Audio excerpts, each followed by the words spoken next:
Hello class 12 students, आज हम लोग एक्सरसाइज नंबर 7.2 इंटीग्रेशन में लगाएंगे। ठीक है, और इस एक्सरसाइज को पढ़ने से पहले आपने जब एक्सरसाइज 7.1 पढ़ी थी तो आपने इंटीग्रेशन करना सीख लिया होगा कि इंटीग्रेशन आखिर किया कैसे जाता है। यानी वो आपकी बेसिक एक्सरसाइज थी जिसमें आप इंटीग्रेशन की शुरुआत कैसे होगी, कैसे किया जाता है, वो आपने कुछ सीखा होगा। लेकिन यहाँ पे आप लोग क्या पढ़ेंगे, यहाँ पर आप ये पढ़ेंगे कि इंटीग्रेशन के मेथड कितने होते हैं, इंटीग्रेशन करने के मेथड कितने होते हैं। वहाँ तो आपने सीखा था कि इंटीग्रेशन होता क्या है, कैसे शुरू किया जाता है, कैसे किया था। यहाँ पर कितने टाइप से इंटीग्रेशन आप कर सकते हैं। ठीक है, तो आपके पास में इंटीग्रेशन करने के 3 मेथड है। देखिए, मेथड्स ऑफ इंटीग्रेशन। पहला मेथड है integration of substitution, integration of substitution. दूसरा है इंटीग्रेशन बाय पार्शियल फ्रैक्शन और तीसरा है इंटीग्रेशन बाय पार्ट्स। तो देखिए, फिलहाल जो पहला वाला पार्ट है उसकी शुरुआत तो हम लोग 7.2 से करेंगे, इंटीग्रेशन बाय सब्स्टिट्यूशन। अब देखिए, जो इसमें सबसे मेन चीज है वो क्या है, सब्स्टिट्यूशन। यहाँ पे पार्शियल फ्रैक्शन और यहाँ पर ये पार्ट्स। तो देखिए, सब्स्टिट्यूशन होता क्या है। सब्स्टिट्यूशन हम लोग बहुत आसानी से समझ सकते हैं कि क्रिकेट मैच से। देखिए, क्रिकेट मैच आप जब देखते हैं तो आपने देखा होगा कि कई बार जो टीम खेल रही है, चाहे वो फील्डिंग साइड हो चाहे बैटिंग साइड हो, तो फील्डिंग साइड का मान लीजिए कोई व्यक्ति चोटिल हो जाता है तो वो मैदान से बाहर चला जाता है और उसके स्थान पर कोई दूसरा व्यक्ति एज ए सब्स्टिट्यूट आ जाता है, वो फील्डिंग करता है। ठीक है, उसका फील्डिंग, जब वो फील्डिंग करता है तो उसका कैच ही माना जाता है, सारे काम उसके माने जाते हैं। लेकिन जब वह बैटिंग, लेकिन मेन प्लेयर तो वही रहता है। जब बैटिंग होती है तो फिर से वो प्लेयर, यानी जो लास्ट में जब रिजल्ट आता है तो मेन प्लेयर वापस आ जाता है। ठीक है, उसी तरीके से इस एक्सरसाइज में जो हम सवाल पढ़ेंगे, इस एक्सरसाइज में जब हम सवाल पढ़ेंगे जो लगाएंगे, उसमें क्या है कि हम सब्स्टिट्यूशन मेथड का इस्तेमाल करेंगे। यानी कि अब हमें ये पहचानना पड़ेगा कि आखिर सब्स्टिट्यूट करें किसका। अब जैसे मान लीजिए कोई आपका, अगर मान लीजिए बैट्समैन चोटिल हो जाए तो उसकी जगह रिप्लेसमेंट क्या होगा। हम अगर हमें टीम का चुनाव करना हो तो बैट्समैन की जगह हम लोग क्या चुनेंगे, बैट्समैन चुनेंगे, बॉलर की जगह बॉलर चुनेंगे, तो ये रिप्लेसमेंट होता है। उसी तरीके से आपको यहाँ पर एक चीज देखनी पड़ेगी कि सब्स्टिट्यूशन आप करेंगे किसका, सब्स्टिट्यूट किसको करेंगे। ठीक है, तो उसके लिए जब हम एक्सरसाइज में आएंगे तो हम लोग समझेंगे कि सब्स्टिट्यूट हम किसको करेंगे। यानी सवाल में ही आपको डेरिवेटिव दिया होगा, यानी क्वेश्चन दिया होगा और उसका डेरिवेटिव, आपको डेरिवेटिव पहचानना होगा। बस यही खेल है इस पूरी एक्सरसाइज का। ठीक है, तो सब्स्टिट्यूशन का मतलब आप समझ गए होंगे, यानी कोई यहाँ पर हम कुछ सब्स्टिट्यूट करेंगे सवाल के अंदर, मतलब मानेंगे, लेट करेंगे। ठीक है, दूसरा इंटीग्रेशन बाय पार्शियल फ्रैक्शन। अब पार्शियल फ्रैक्शन, पार्शियल मींस थोड़ा सा और फ्रैक्शन मींस रेशियो, यानी रेशियो आपको दिया जाएगा तो उसमें हम पार्शियल मेथड से, पार्शियल फ्रैक्शन मेथड से एक रेशियो दिया जाएगा, पार्शियल फ्रैक्शन मेथड से हम उसको इंटीग्रेट करेंगे। ठीक है, यानी तोड़ेंगे, पहले जो सवाल दिया होगा उसको तोड़ेंगे, बाद में फिर उसको इंटीग्रेट करेंगे। इंटीग्रेशन बाय पार्ट्स, पार्ट्स में होता है इंटीग्रेशन बाय पार्ट्स, पार्ट्स में तो टुकड़े, यानी यहाँ पर हम टुकड़ों में इंटीग्रेट करेंगे, मतलब एक साथ इंटीग्रेट नहीं, टुकड़ों में तोड़ करके इंटीग्रेट हम करेंगे। तो फिलहाल ये जब 2 मेथड आएंगे तब आपको समझाया जाएगा, लेकिन अभी फिलहाल ये देखिए इंटीग्रेशन बाय सब्स्टिट्यूशन। अब देखिए, इसको समझाने के लिए मैंने पहला सवाल ले लिया। तो देखिए, सब्स्टिट्यूशन का मतलब क्या है यहाँ पर। तो आप ये सवाल देखिए, इसमें एक ऊपर टर्म दिया गया, एक नीचे टर्म दिया गया है।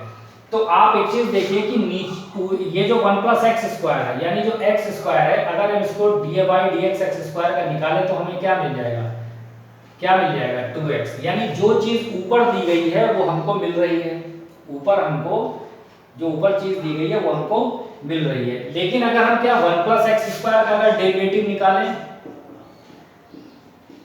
तो 0 ये हो गया, प्लस ये क्या आ गया 2x, कितना आ गया 2x, यानी हमको फिर भी 2x मिल रहा है। यानी कि इस पूरे, यानी जो जिस चीज का, यानी 1 + x² का डेरिवेटिव ऊपर दिया है, इसका डेरिवेटिव ऊपर है, तो जिसका डेरिवेटिव दिया होता है, बहुत समझ लीजिए ध्यान से, जिसका डेरिवेटिव दिया जाता है उसी को हम लोग क्या सपोज करते हैं, t। आप कुछ भी सपोज कर लो, x को छोड़ करके जो इच्छा हो, थीटा है, y है, z है, जो मर्जी हो, हमने क्या सपोज किया है, t, इसको हमने सपोज कर लिया। ठीक है, अब इस t को सपोज हम क्यों करते हैं, क्यों सपोज करते हैं ये अभी आपको पता लग जाएगा। तो देखिए इस दोनों साइड इसको हम डिफरेंशिएट करेंगे यानी डेरिवेटिव निकालेंगे तो 1 का तो हो जाता है 0 dy/dx इसका, और इसका हो जाएगा 2x और बाहर कितना आ जाएगा dx, यानी x का फिर से करोगे dx आ जाएगा और इधर कितना आ जाएगा dt। क्या बचा आपको 2x dx और dt। अब आपके पास है क्या ऊपर 2x है, तो देखिए पूरी चीज मिल गई आपको पूरी चीज मिल गई 2x dx आपको मिल गया।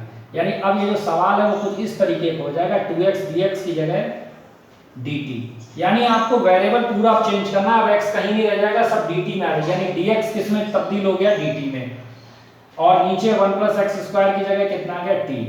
तो देखिए अब ये कुछ हमें ऐसा नजर आने लगा, ये कितना आ गया log mod x + c, यानी कि ये जो डेरिवेटिव, देखिए सवाल के अंदर ही आपका डेरिवेटिव मौजूद है और जिसका डेरिवेटिव मौजूद होता है उसी को हम लोग टी सपोज करते हैं। टी सपोज करने से होता क्या है, टी सपोज होने से हमको जितने फार्मूले हम पढ़ के आए हैं अब तक, क्योंकि इस सवाल में कोई फार्मूला, इस सवाल का तो कोई फार्मूला है ही नहीं, जब आप इसको टी मानोगे, टी मानने के बाद कुछ ऐसा बन के आ जाएगा, ये सवाल कुछ इस रूप में चेंज हो जाएगा कि आपके पास में एक फार्मूला मौजूद है, यानी कि टी मान करके हमने सवाल को ऐसा बदल दिया कि अब वो किसी फार्मूले के रूप को उसने ग्रहण कर लिया है, किसी फार्मूले के रूप में वो आ गया है। अब इसमें हम सीधे सीधे ये लगा सकते हैं 1/x dx, यहाँ 1/t dt, यानी वेरिएबल चेंज हो गया, उससे कोई लेना देना नहीं, यानी ये क्या बन गया आपका log t + c। अब देखिए मैंने तो यहाँ पर सब्स्टिट्यूट किया था, आपका t आपने सब्स्टिट्यूट किया था, लेकिन ये आपका प्लेयर पूरे मैच में नहीं रहेगा, बस सब्स्टिट्यूट किया इसका काम खत्म है, अब ये वापस अब एंट्री हो जाएगी हमारे मेन प्लेयर की 1 + x² + c, यानी t की जगह पर हमने फिर से वैल्यू पुट कर दी। तो ये आपका पहला सवाल हो गया। 2-4 सवाल आप लगाओगे फिर इसमें कोई दिक्कत होनी ही नहीं है, बहुत इजी एक्सरसाइज है ये। और ये इंटीग्रेशन चैप्टर जो है आपका, ये आपकी जितनी भी एक्सरसाइज अगर आप इसे बहुत सही से लगा सकते हो तो 12th में आपके बहुत अच्छे नंबर आएंगे, मतलब आपको कोई 70 नंबर मिनिमम, जो बहुत एवरेज नंबर होंगे वो 70 नंबर क्रॉस करने में कोई दिक्कत नहीं है, और आप 90, 95, 100 में भी जा सकते हो। 100 तो बहुत थोड़ी बहुत मेहनत कर लोगे तो वो भी कोई पॉसिबल नहीं है आपका, ठीक है। अच्छा अब देखिए क्वेश्चन नंबर हम ले रहे हैं दूसरा, देखो भाई क्वेश्चन नंबर 2 है आपका log x का होल स्क्वायर अपान x और ये dx। अब एक चीज देखिए, इसमें डेरिवेटिव किसका है, अब हम लोग डेरिवेटिव देखिए, इसमें दो टर्म है, एक तो log x है और दूसरा x है, तो हम लोग डेरिवेटिव निकालते हैं, तो आपको खुद समझ में आ जाएगा कि हम डेरिवेटिव किसको t मानेंगे। तो देखिए अगर हम dy/dx log x निकालें तो हमको मिलेगा 1/x, और dy/dx यहाँ पे दूसरा टर्म क्या है 1/x है, अगर x को ऊपर ले आओ तो x पावर -1 बन जाएगा। तो आपने एक फार्मूला पढ़ा था x पावर n का nx n-1, तो ये -1 आगे आ जाएगा और x -1 यानी x पावर n है n-1 ये हो जाता है, तो -1 x की पावर -2 ये हो जाएगा -1/x²। तो आप एक चीज देख रहे हैं कि log x का डेरिवेटिव 1/x, log x का डेरिवेटिव 1/x दिया है, लेकिन 1/x का डेरिवेटिव यहाँ पे मौजूद नहीं है। तो डेरिवेटिव किसका मौजूद है log x का, तो मैंने आपको बताया था जिसका डेरिवेटिव मौजूद होता है उसी को हम लोग क्या मान लेते हैं, t मान लेते हैं, ठीक है। तो देखिए अब बन क्या जाएगा, मैंने आपको बताया था कि t मानने से ये कोई फार्मूले के रूप में आ जाएगा। तो देखिए इसका डेरिवेटिव निकालेंगे तो 1/x कितना आ जाएगा dx और ये आ जाएगा आपका dt। तो देखिए अब आपके पास में 1/x dx, तो देखिए 1/x और dx ये तो आपका बन गया dt, और log x की जगह क्या है t, तो देखिए ये t² हो गया, log x की जगह t रखा t², और dx इसको थोड़ा अगर हम आगे बढ़ा के लिख लें तो 1/x dx, और ये क्या चीज बन गई आपकी dt। अब ये आपका एक सिंपल फार्मूला बन गया x की पावर n dx x की पावर n+1 अपान n+1 c, तो ये आ जाएगा आपका t 2+1 c, ये आ जाएगा आपका t3 अपान 2+1 3 और प्लस c। अब देखिए t है क्या यहाँ पर log x है, ठीक है, तो यहाँ पे log x रख दीजिए, log x और इसका कितनी पावर है 3/3 प्लस सी। तो देखिए ये आपका आंसर आ गया, ठीक है। तो आप समझ गए हो गया, ठीक है ना भाई। आप लोग समझ गए होंगे कि टी किसको माना जाता है, टी उसको माना जाता है जिसका डेरिवेटिव मौजूद हो, और यही चीज आपको पहचाननी है सवाल के अंदर, ठीक है। और कोई बहुत बड़ा काम नहीं है इसमें, ठीक है। अब देखिए, तो ये आप समझ गए होंगे।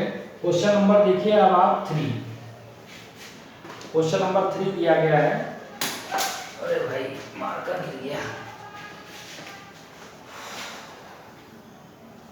1/x plus x log x, ये चीज दी गई है आपको। अब एक चीज देखो भैया, यहाँ पर क्या है, यहाँ पे x log x है। अब इसमें किसका डेरिवेटिव, अब log x है और x है, तो देखो इन दोनों जगह x दिया है, बाहर निकाल लो जरा इसको। तो जब बाहर निकालोगे तो x बाहर आ जाएगा, बचेगा अंदर क्या 1 प्लस log x और dx। अब देखिए यहाँ पर डेरिवेटिव किसका मौजूद है, 1/x किसका होता है, log x का होता है, आप जानते हैं। यानी 1/x का log x होगा नहीं, डेरिवेटिव की बात कर रहे हैं। 1/x log x का डेरिवेटिव 1/x है, 1/x का डेरिवेटिव ये नहीं है, यानी कि log x को हमें t मानना है, लेकिन ये 1 साथ में जुड़ा हुआ है। तो क्या 1 को अगर हम पूरे का डेरिवेटिव निकले तो भी देखने में क्या, देखिए log x का डेरिवेटिव कितना होता है आप जानते हैं, ये होता है 1/x। तो क्या d/dx 1 प्लस log x का अगर हम निकालें तो भी क्या हमको यही मिलेगा, 0 बनकर 0 हो गया, बिल्कुल आपको वही मिलेगा। यानी अब हम लोगों के सामने रास्ता बिल्कुल क्लियर हो गया कि 1 प्लस log x को हमको t मानना है। ये 0 हो गया, ये 1/x हो गया, और बाहर कितना आ गया आपका dx आ गया, और ये कितना होगा dt। तो 0 + 1 यानी यही बचा 1/x, dx इक्वल टू कितना आ गया आपका dt। तो देखिए अब क्या चीज आ गई आपकी 1, ये आ गया 1 प्लस log x क्या बन गया t, और 1/x dx ये क्या बन गया आपका 1/x dx dt। अब ये तो सीधे फार्मूला आ गया, अभी मैंने लिखा था इंटीग्रेशन 1/2 कितना होता है log t और प्लस c। तो ये log t की वैल्यू देखिए कितनी है 1 plus log x, 1 plus log x plus C, ये आपका आंसर आ गया। ये आपका सेकंड क्वेश्चन भी हो गया। अब क्वेश्चन नंबर आप देखेंगे 4th क्वेश्चन देखिए, क्वेश्चन नंबर 4।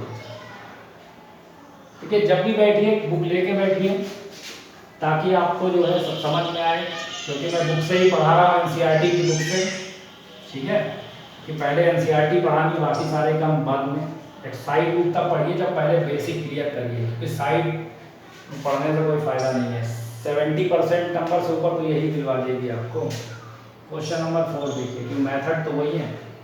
देखिए sin x और है sin cos x दिया। अब यहाँ पर क्या चीज मान, देखिए sin x का डेरिवेटिव क्या है, cos है, cos का डेरिवेटिव कितना है माइनस साइन होता है, ठीक है। अब देखिए यहाँ पर क्या है, समस्या ये है कि sin के साथ क्या ये पूरा जुड़ा हुआ है, यानी आपने क्या पढ़ा है, आप पूरा पढ़ते हैं sin थीटा, लेकिन यहाँ sin है और थीटा की जगह क्या cos x है। तो हम लोग इसको जो ये cos x है अगर इसको t मान ले। अब देखिए थोड़ा इसको बढ़िया करके मैं और लिख देता हूँ, ये पहले लिख लो sin cos x, ये sin और ये पूरा थीटा है इतना, और sin x और dx ये मैंने अलग लिख दिया ये वाला। तो आप एक चीज देखोगे, आप एक चीज देख रहे हैं कि cos x का ये पूरा डेरिवेटिव है, cos x का ये पूरा डेरिवेटिव है, ये दिया गया है, ठीक है। तो हम लोग क्या करेंगे, इसको t ले लेंगे, इसको हमने ऐसे लिख लिया है आपको समझाने के लिए। तो cos x को हमने क्या मान लिया t, तो ये डेरिवेटिव निकालोगे तो आ जाएगा minus sine x dx equal to कितना है dt, लेकिन आपके पास क्या है sin x dx माइनस इधर भेजिए, sin x dx equal to हो गया माइनस dt। देखिए अब सवाल का रूप क्या हो गया, साइन cos x क्या बन गया आपका t, और ये पूरा फंक्शन क्या बन गया माइनस dt। इसको माइनस को बाहर निकाल लो, कितना आ गया sin t और dt। अब देखिए इंटीग्रेशन साइन का क्या होता है, आपने पढ़ा है साइन का इंटीग्रेशन क्या होता है, यहाँ पे लिख रहा हूँ मैं, साइन का इंटीग्रेशन क्या होता है माइनस cos x, ठीक है। देखिए एक तो ये माइनस पहले से लगा है, और sin t का होता है माइनस cos t, और प्लस क्या आ गया c। माइनस माइनस क्या हो गया plus, cos t plus c। अब देखिए t की वैल्यू कितनी है यहाँ पे, t की वैल्यू है cos x, तो cos और t की जगह क्या रखेंगे cos x प्लस c। इसी के साथ ये आपका क्वेश्चन नंबर 4 भी कंप्लीट हो गया। अब इसको आप नोट कर लीजिए।